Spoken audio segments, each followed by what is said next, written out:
Bonjour à tous et bienvenue dans ce grand JT des territoires. Voici tout de suite les titres de l'actualité. Au sommaire de ce grand JT, la colère gronde toujours en Martinique. La lutte contre la vie chère se renforce. La 6e table ronde des négociations a pris fin sans consensus. Toutefois, quelques pistes ont émergé, laissant espérer un déblocage potentiel de la situation. Un sujet couvert par notre partenaire sur place de Via ATV.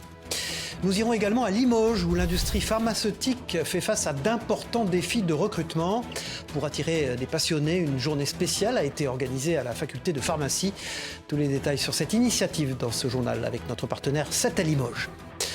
La Nouvelle-Aquitaine, première région française productrice de fruits et légumes, est pourtant en retard en matière de consommation. Nous nous pencherons sur les raisons qui expliquent ce constat avec notre partenaire TV7, la chaîne du groupe Sud-Ouest. Enfin, nous irons à la découverte d'un sport pas comme les autres, le chessboxing, qui combine les échecs et la boxe anglaise. De plus en plus populaire, il attire des athlètes en quête de défis. Notre partenaire Télé Nantes s'est déplacé pour suivre un entraînement et découvrir cette discipline fascinante. Je vous en parlais dans les titres. En Martinique, la mobilisation contre la vie chère se poursuit. La 6e table ronde organisée s'est achevée sans accord après près de 10 heures de négociations. Pourtant, certaines discussions laissent entrevoir des avancées qui pourraient débloquer la situation. Un reportage de notre partenaire sur place Via ATV Martinique. La 6e table ronde concernant la vie chère a laissé un goût amer. Après près de 10 heures de discussion, aucun accord n'a été trouvé pour le moment. Si personne n'ose parler d'échec, la déception est au rendez-vous. Il serait compliqué d'imaginer arrêter tout ça sans réussir à trouver vraiment un accord, un protocole. Donc chacun essaie d'y mettre du sien, y compris nous, le RPAC. Mais vous comprendrez qu'il y a des choses sur lesquelles on ne peut pas passer. Essayer de faire chacun changer ses points de vue, c'est pas évident. Mais chacun y met du sien, 24 points sur les 26 que compte finalement la plateforme offrent pour l'instant un terrain d'entente. Mais ce sont les 2 derniers qui bloquent encore la situation. Et pas des moindres, le pourcentage d'écart avec les prix de l'Hexagone et le nombre de produits concernés par la baisse. Ce sont les points les plus difficiles. Et c'est sur les 2 points qu'on ne va pas démordre, on ne va pas lâcher. Je ne ressens pas un climat tendu, mais je ressens plutôt du sérieux dans la démarche de part et d'autre, avec des choses chiffrées, avec une argumentation juridique et technique, parce qu'on envisage des choses sérieuses. Est-ce que ces différends seront surmontés alors que la Martinique connaît une situation sociale très tendue ces derniers jours? Il faut absolument sortir de l'impasse, selon Serge Letchimy. Sur la liste des produits, il y a des positions légitimes, il ne faut pas critiquer, d'avoir tout l'alimentaire. Et puis de l'autre côté, vous avez un choix qui a été fait par la collectivité territoriale et l'État de 54 familles de produits, c'est-à-dire près de 6 000 produits. Et puis, donc on va discuter pour essayer de rapprocher les points de vue, parce que c'est le dialogue, la discussion, parce qu'on a tous envie de sortir de cette grave difficulté. Les acteurs de ces négociations ont quitté la table autour d'1h30 du matin. L'espoir de trouver un accord définitif demeure toujours. Des formations en ingénierie pour répondre à la pénurie dans la Loire. L'université Jean Monnet s'est associée à la région Auvergne-Rhône-Alpes pour développer ces nouveaux cursus. Une convention qui prévoit une aide de 734 000 € sur 3 ans afin de former davantage de professionnels dans ce secteur. Plus de détails avec Thibaut Rivière pour notre partenaire TL7 dans la Loire.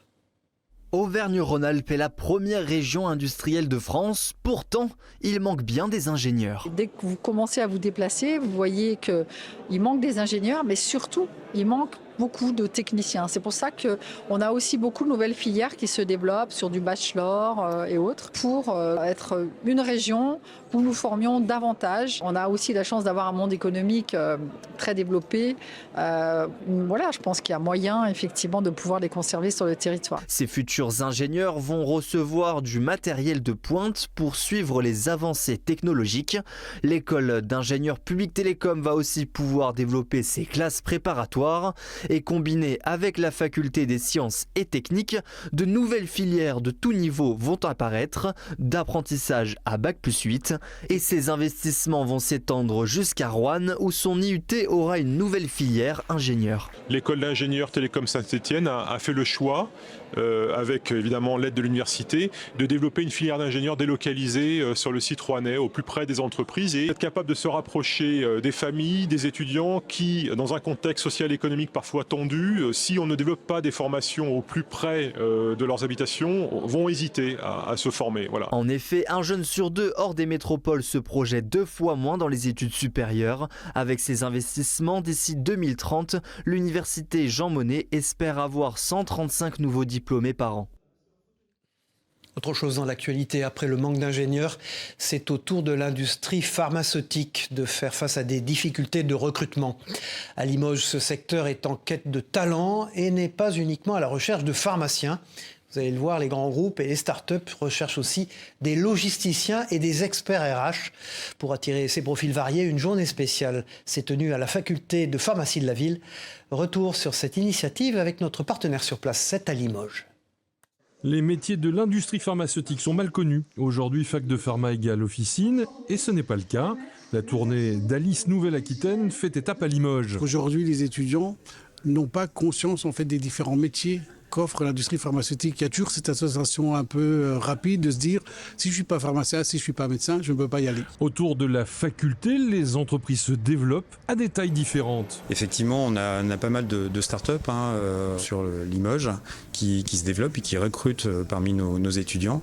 Catalent, bien sûr, qui est le leader sur le territoire. D'ailleurs, on va signer une convention de partenariat entre Catalent et la faculté de pharmacie aujourd'hui pour justement partager nos expériences, partager nos offres et nos formations et pour être en cohérence avec les besoins des métiers de l'industrie. 5 étages au-dessus de l'amphi, la start-up Damoclès travaille à l'identification rapide des bactéries qui provoquent des infections et à trouver sa place dans la filière pharmaceutique. Les grands groupes aujourd'hui, les majors du domaine, ils ne sont pas très agiles. Donc ils ont besoin en fait de technologies comme nous pour pouvoir alimenter leur portefeuille d'innovation. Donc c'est sur ça qu'on se positionne, de pouvoir en fait de leur proposer une solution déjà mature pour équiper leur gamme de produits. Et enfin, il y a toujours de la place entre les grands acteurs. La relocalisation et la réindustrialisation de la production pharmaceutique est un signal positif pour l'emploi. Aujourd'hui, il y a de plus en plus d'entreprises qui reviennent en France, des sites de production, des sites d'acheminement, des sites de recherche, de développement. Donc c'est toute cette structure-là qui va favoriser l'emploi et favoriser l'attractivité de tous ces métiers. Toute la journée, chercheurs, entrepreneurs, médecins et pharmaciens se sont succédés devant les étudiants. C'est triste, c'est un bout de patrimoine qui s'envole en fumée. Un violent incendie a ravagé le château de Panchien dans le sud de la Sarthe, nécessitant l'intervention de plusieurs unités de secours. Bien que le château ait subi d'importants dégâts, il n'y a eu aucun blessé. Regardez ce reportage d'Anthony Piton pour notre partenaire LMTV Sarthe. Les pompiers ont lutté pendant des heures. 59 soldats du feu et 32 engins sont dépêchés sur place. L'incendie est parti d'une des ailes de ce château, témoin de plusieurs siècles d'histoire. Nous avons fait face à un feu de château du XVIIe siècle, d'une surface au sol de 400 mètres carrés et donc une surface habitable de 1200 mètres carrés, qui était en partie détruit. Et notre action a pu permettre de sauver le rez-de-chaussée et 3/4 du premier étage. Aucun blessé, mais malgré l'intervention des pompiers, le château a subi des dégâts colossaux. La toiture est totalement ravagée, tout comme le deuxième étage qui s'est effondré. La propriétaire en état de choc était avec sa mère dans le château au moment du départ du feu. On a l'impression que c'est toute une vie qui s'en va. C'est essayer de sauver ce château qui devait être démoli parce que personne n'en voulait. Moi, je l'ai acheté après 13 ans d'inhabité. Arriver à en faire ce que j'en ai fait et puis pour voir un incendie tout vous ravager d'un coup, c'est l'horreur, quoi. Voilà. La propriétaire et sa mère ont été relogés par la mairie. Pour le maire de Mansigné, lui aussi touché par cette tragédie, c'est un jour sombre. Ce patrimoine du château de Panchien, qui est un vrai patrimoine du cœur de Mansigné, le seul château qui restait debout. Voilà, c'est le seul qui restait debout. Et aujourd'hui, voir qu'on voit le jour à travers du 2e étage et puis l'ensemble des planchers qui sont complètement détruits, avec des murs qui sont complètement ouverts. Et puis tout ce qu'on ne voit pas encore aujourd'hui, qu'on découvrira dans les semaines à venir, qui blesse, fragilise, mais blesse les Manciniennes et Manciniens qui ont connu le château de Panchien tel qu'il était, que peut-être qu'on ne reverra jamais. Alors que les enquêteurs cherchent encore à déterminer l'origine exacte de l'incendie du château, difficile d'imaginer le voir un jour renaître de ses cendres. Dans ce journal, nous partons maintenant pour les Bouches-du-Rhône pour découvrir une entreprise quelque peu spéciale. Saviez-vous qu'en cas d'urgence, nos amis à quatre pattes avaient également le droit à des services d'ambulance?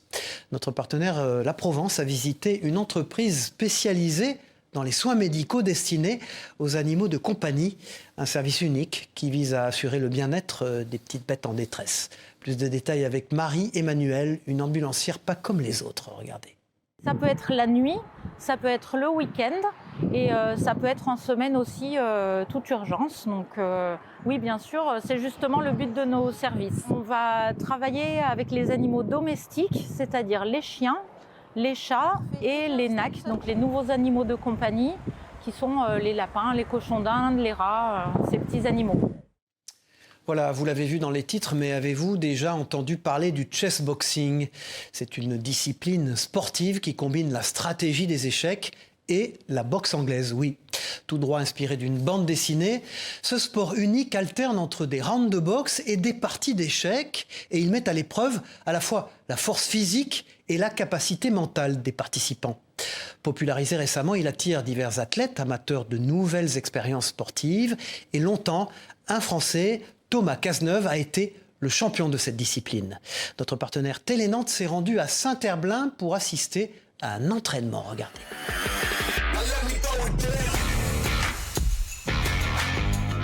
Comme tout le monde, oui, ça m'a surpris. Je pense que les gens ne s'attendent pas à l'existence d'un sport avec une hybridation entre la boxe anglaise et les échecs qui ont vraiment des stéréotypes très opposés l'un de l'autre. Ça fait très récemment que j'ai commencé, parce que j'ai commencé les échecs aussi en septembre dernier. Et je me suis dit autant allier les capacités intellectuelles et physiques ensemble. Un combat de chessboxing, c'est une alternance de rounds d'échecs et de rounds de boxe, 3 minutes chacune. Donc le combat s'arrête par KO ou par échec et mat. Il y a aussi une notion de temps. Le combattant qui n'a plus de temps à la pendule perd la partie, perd le combat. Échec et mat. On appuie sur les pendules.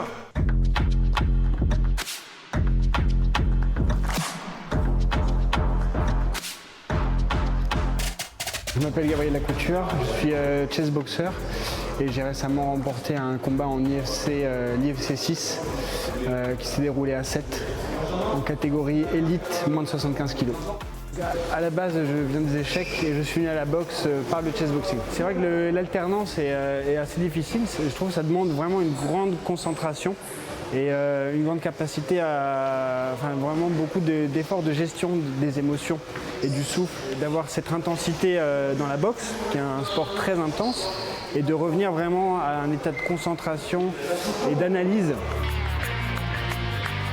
On a la chance que la discipline soit représentée aux Olympiades culturelles. Et qu'est-ce que ça signifie pour le chessboxing? C'est déjà une mise en avant du sport, une présentation du sport et donc un pas en avant aussi. Tout à fait autre chose dans l'actualité. En Lorraine, un van parcourt la région pour sensibiliser les étudiants aux questions d'égalité, de diversité et d'inclusion. À bord, l'heure n'est pas aux vacances pour l'équipe, mais plutôt à l'engagement et à la lutte contre les violences et les discriminations.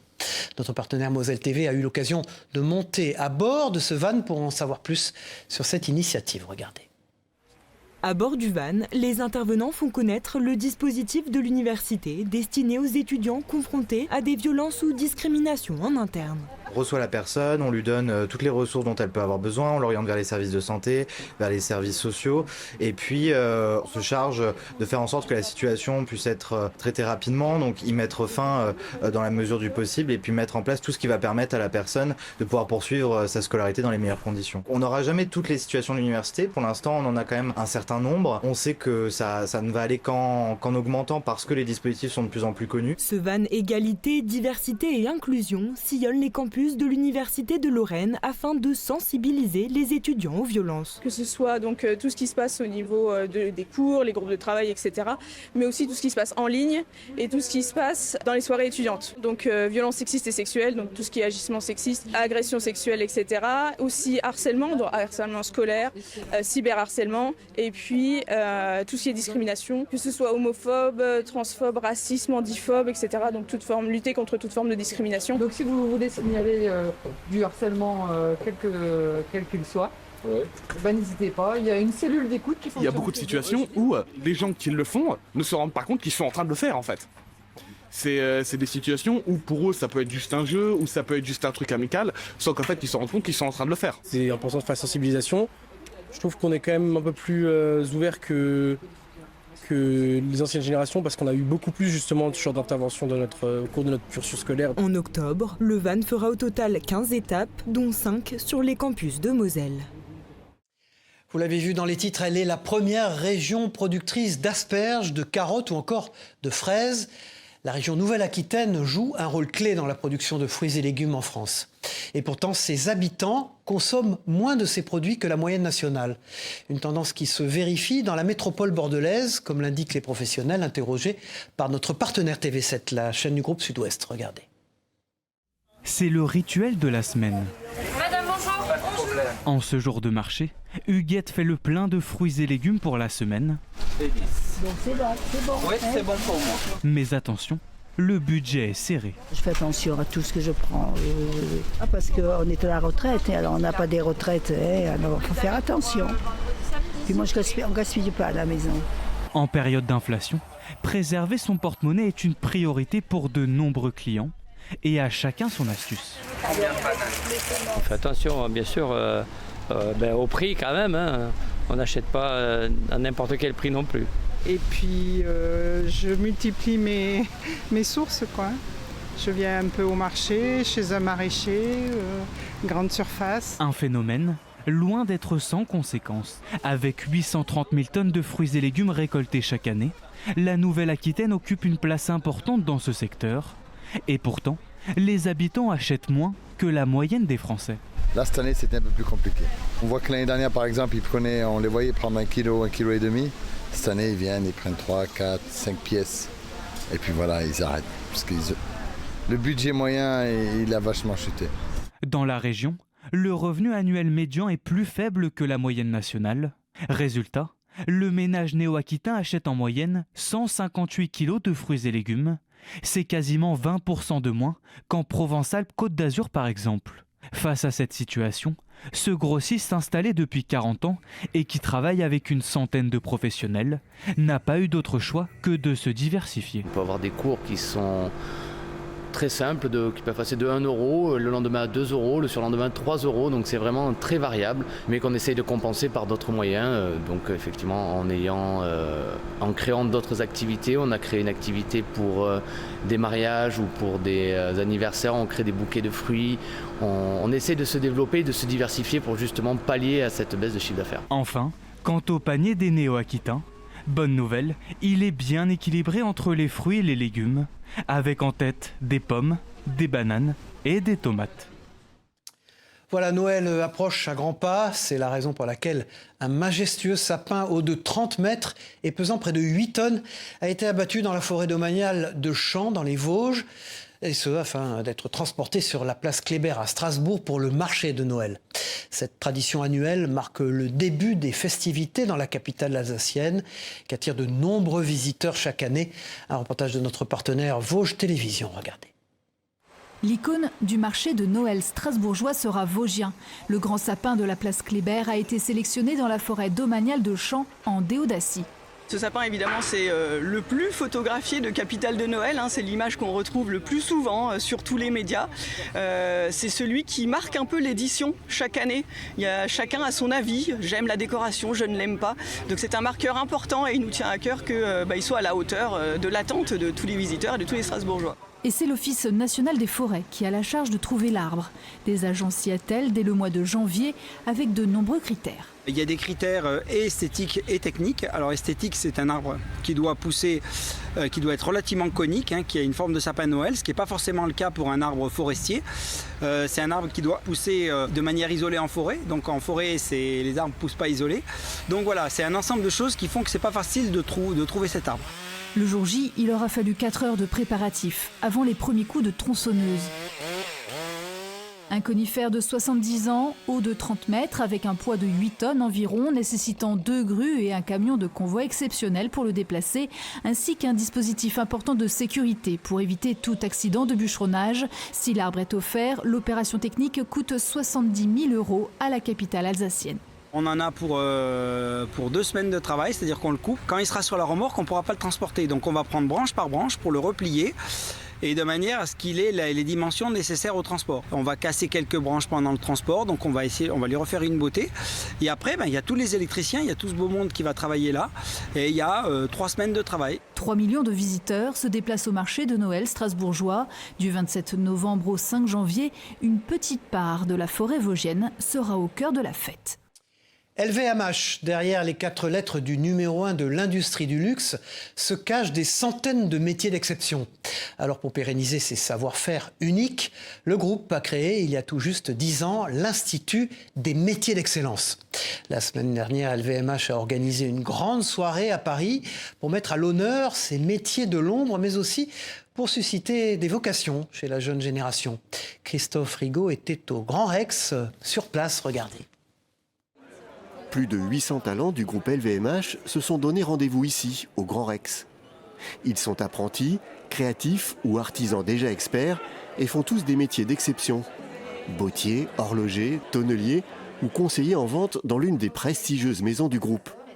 Ce soir, ils sont venus fêter les 10 ans de l'Institut des métiers d'excellence, un programme unique de formation pour protéger et pérenniser des savoir-faire uniques qui font du groupe LVMH le numéro 1 du luxe. C'est des métiers qui sont en tension, d'une part, c'est des métiers rares, c'est des métiers qui sont méconnus. Et donc ce soir, l'idée aussi était d'en faire parler, de les faire connaître. On en a recensé 280 et de mieux les faire connaître, c'est de pouvoir attirer éventuellement des vocations, de susciter des vocations. Sur scène, le président de LVMH en personne est venu rappeler l'importance du travail des artisans dans le succès du groupe. La sagacité de l'artisan est fondamentale. Il ne faut pas, dans nos maisons, faire des produits d'une qualité qui ne soit pas la plus impressionnante et qui ne soit pas la meilleure. Gardez ça à l'esprit, essayez toujours de faire ce qu'il y a de plus qualitatif. L'Institut des métiers d'excellence du groupe LVMH forme chaque année plus de 500 nouveaux apprentis, jeunes en formation ou personnes en reconversion. Un atout pour des métiers qui sont essentiellement basés sur la transmission. On dit qu'un artisan doit apprendre son métier sur au moins 7 ans avant de le maîtriser. Parce que c'est des milliers de gestes à maîtriser. Mais je pense que ce qui est beau dans ces métiers, c'est le goût du temps long. Vous savez, des fois, on va dans une société où tout va très très vite. Et reprendre le temps des choses, reprendre le temps du geste, de l'excellence, de la patience, et de faire qu'on fait de ses mains des choses qui ont de la valeur, ça n'a pas de prix. Et en fait, ces nouvelles générations qui arrivent aussi là dans le monde du travail, c'est quelque chose qui leur parle. Et pour susciter des vocations, le groupe va ouvrir en 2026 sa maison des métiers d'excellence qui rassemblera tous ses savoir-faire dans un même lieu pour devenir une vitrine des ateliers des artisans accessibles au grand public en plein cœur de Paris. Voilà, et cette semaine, c'est Manuel Valls qui était l'invité de Face au territoire sur TV5 Monde. L'ancien Premier ministre en a profité pour répondre aux questions que je lui ai posées. Regardez.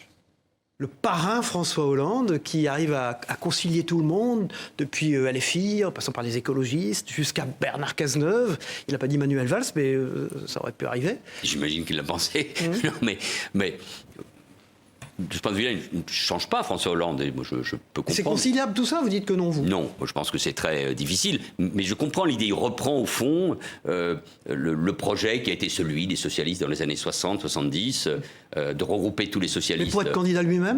Je n'en sais rien, dans la même famille, il a déjà été. Moi, je pense qu'avant de parler d'union, il faut parler de projet. Alors, il n'y a rien qui puisse concilier, et pourtant ils se sont retrouvés sous la même bannière, François Hollande, pour qui j'ai amitié et respect. Toujours Toujours, bien évidemment. J'oublie pas qu'il m'a nommé Premier ministre, j'étais ministre de l'Intérieur dans des moments extrêmement difficiles, donc ça reste. Mais de l'autre côté, je ne comprends toujours pas comment on puisse être ensemble, sous la même bannière, avec Philippe Poutou, Madame Obono, quelqu'un qui est fiché S, peu importe, les candidats de la France insoumise, avec un parti qui tient des propos antisionistes, anti-israéliens, qui alimente la haine des Juifs et d'Israël dans notre monde. Ça, c'est incompatible, c'est irréconciliable. Il a faux. Lui pense que plus le Parti socialiste sera fort, plus tout ceci sera balayé. Voilà, et puis cette fin de semaine, vous pourrez retrouver en kiosque 2 éditions locales du magazine Le Point consacrées à Montpellier et à Angers. Vous pourrez y lire les projets ambitieux prévus pour la ville d'Angers et de ses habitants d'ici 2030. Et puis en allant plus au sud, à Montpellier, il sera plutôt question d'évoquer les grands défis auxquels fait face cette métropole en perpétuelle croissance démographique. Voilà, c'est la fin de ce journal. Merci de l'avoir suivi. On se retrouve très vite pour une nouvelle édition du Grand JT des Territoires. Au revoir à tous.